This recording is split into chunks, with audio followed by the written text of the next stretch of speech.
Hello, I'm Darren again. Today's topic comes from some questions asking about narcissistic mortification. Questions include what does it mean and what can cause it, and also what happens when a narcissist feels mortified. So, in this video, I'll look at what narcissistic mortification means and some of the things that can cause it. I'll also look at some of the ways they try to avoid it.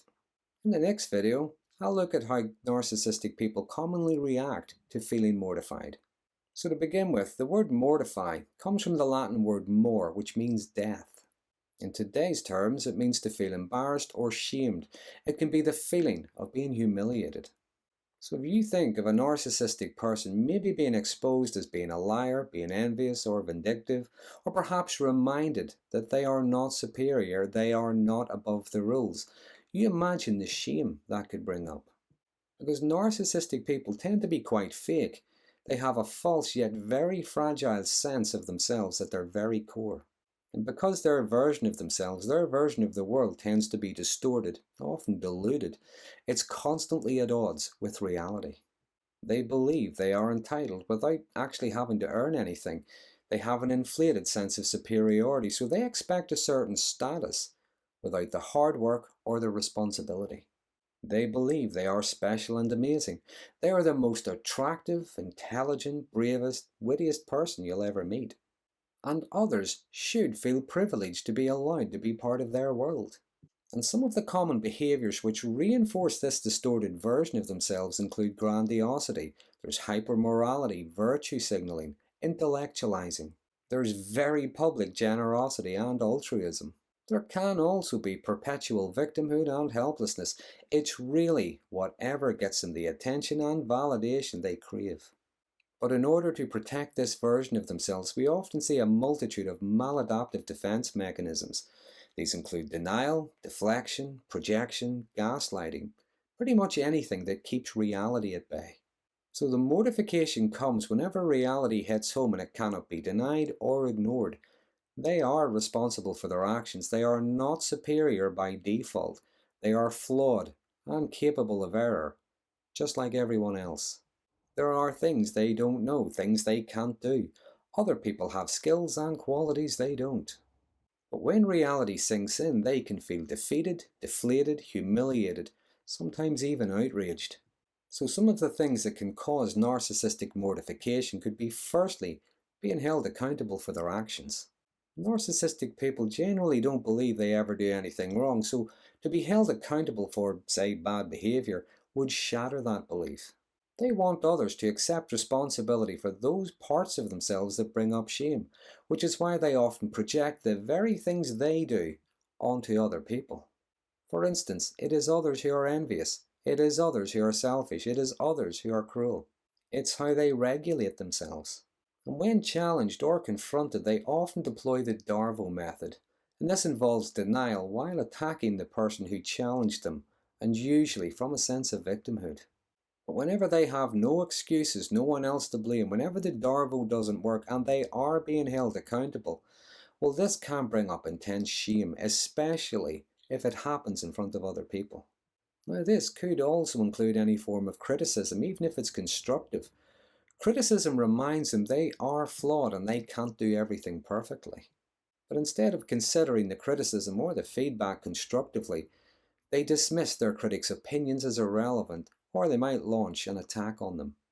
Or they might attack the credibility of the information or the evidence that exposes them. Because criticism can feel like an attack on their very core. Others can see their errors, and this brings up shame and humiliation. Which leads me on to the next one, and that could be failing at something publicly. Now, it doesn't have to be anything huge, like a big project or something. It could be even something small, something trivial, like maybe mispronouncing something or saying something out of context whenever they're trying to show off their intellectual prowess, and someone corrects them. The embarrassment of sounding silly while trying to sound superior can lead to some incredible excuses as they try to avoid mortification. They double down, dig deeper holes for themselves. One of their fears of failing or being in error could be that it can lead to a perceived loss of status, and that can be terrifying for narcissistic people. People are supposed to see them as superior and brilliant. Next, something else that can cause mortification is whenever they feel irrelevant. When someone doesn't need their approval, advice, or permission to do what's in their own best interest, they can feel quite empty. Narcissistic people tend to surround themselves with enablers, those who collude with their versions of events, their versions of themselves. They need those people to prop up that false sense of self, to prop up their house of cards for them. But when they meet people who don't take their exaggerated stories seriously, call them out on discrepancies, stick to facts and reason rather than emotive arguments, well, they feel lost. When people show that they've no interest in them, they're reminded of their inner emptiness. Narcissistic people tend to have little to no introspection and little to no insight. And because of their deep-rooted envy, narcissistic people tend to have an inability to encourage or feel pleased for other people's success. When they have little to no input in other people's lives, they can feel helpless, even surplus to requirements. So when no one is colluding with them, following their orders, worshipping them, they can feel so alone. They might be forced to see themselves as they really are. Whenever people treat them with indifference, they can feel rejected, and that reminds them they are not entitled to special attention, special treatment. And lastly, something else can cause mortification is when a narcissist realizes they were mistaken about someone they believed themselves to be superior to, someone they had control over. In other words, their victim is not the version of themselves the narcissist wants them to be or needs them to be. They are capable of making decisions for themselves. They don't need to run all their ideas past the narcissist. Now, it could be someone with good, strong, healthy boundaries that won't be manipulated, or it could be someone else who'd maybe been in a relationship with them for a long time, but has eventually wakened up, is starting to assert themselves. But either way, that's when we often see the narcissistic defense mechanisms kick into overdrive in order to protect their distorted reality. That's when they often try to make the victim look like the problem, which is one of the reasons why we often see smear campaigns. Or they might try to provoke their victim into reactions to make them look like the abuser. They will go to great lengths to try to gain or regain some kind of control to avoid rejection and accountability, but especially to avoid the reality of having to face who and what they really are. What they really need is for their victim to just give in, back down, go back to being controllable and compliant. It's like they want their victim to apologize for not being okay with being treated badly, just so they can feel better about themselves. So in summary, narcissism tends to be a shame-based disorder. It is the shame of being ordinary, being flawed, not being perfect. They have a very false and distorted version of themselves. But in order to maintain that version of themselves, reality must be rejected at all costs. Which is why they require constant validation.